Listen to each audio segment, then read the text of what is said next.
আসসালামু আলাইকুম বাঙালি, কেমন আছেন সবাই? সবাইকে জানাই ২০২৬ নতুন বছরের শুভেচ্ছা।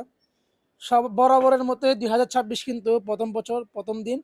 আমাদেরও ভালো থাকার কথা ছিল, শুভ হওয়ার কথা ছিল। বাট আল্টিমেটলি আমরা কিন্তু ভালো নাই। কারণ আমরা হচ্ছে মোবাইল ব্যবসায়ী। আপনারা হয়তো জানেন নাকি জানি না, আজকে থেকে কিন্তু এনইআইআর নামে যে সরকার ফাঁদছে, ওটা কিন্তু চালু হয়ে গেছে। আপনারা আগে যারা সাধ্যের মধ্যে শখ মিটাইতেন, কিন্তু আপনারা এখন তা পারবেন না। আমরা আগে যে ফোনটা বিক্রি করছিলাম ৪০,০০০ টাকা দিয়ে, আমাদের এখন বিক্রি করতে হবে 75,000 টাকায়, বা অলমোস্ট 70 থেকে 75,000 টাকায়। আগে আমরা যা আপনাদের জন্য সর্বোচ্চটুকু চেষ্টা করছি, আমরা আন্দোলন করছি, আমরা ঢাকা ব্লকেট করছি, আমরা হচ্ছে আপনার বিটিআরসি ব্লকেট করছি। আমাদেরকে আইসিটি উপদেষ্টা মিস্টার তৈয়ব হচ্ছে বলছিল যে ৩ মাস সময় পাবো আমরা মোবাইলগুলো রেজিস্ট্রেশন করার জন্য। বাট তিনি কিন্তু তার কথা রাখে নাই।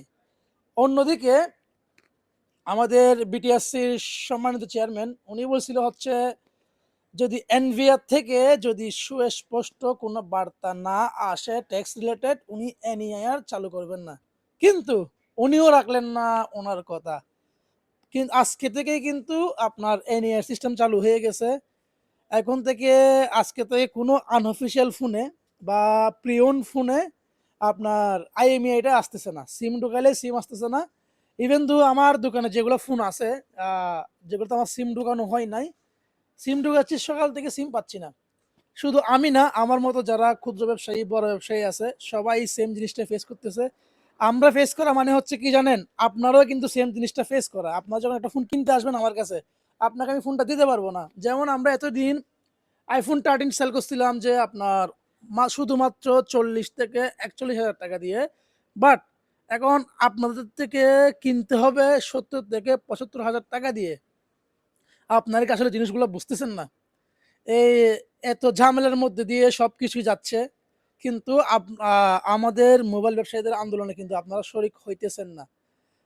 এটার কিন্তু আল্টিমেটলি সাফারার কিন্তু আপনারাই। যেমন আজকে যদি কেউ আমার থেকে টার্টেন কিনতে আসেন, আমার থেকে আপনার 70,000 টাকা পর্যন্ত আপনার কস্টিং বিয়ার করতে হবে। কোনো কিছুই করার নাই। সবই সরকারের খেলা। মিস্টার তৈয়ব কথা রাখলো না, বিটিআরসি চেয়ারম্যান কথা রাখলো না। আশা করি আপনারা বুঝতে পারছেন। সাথে থাকবেন আমাদের। আমরাও চাই নতুন বছর সুন্দরভাবে শুরু করতে। চেয়েছিলাম সকালবেলা আসি, একটা ফোনের একটা অফার দিব। কি আর অফার দিব বলেন? এসে তো মনটা ভেঙে গেল।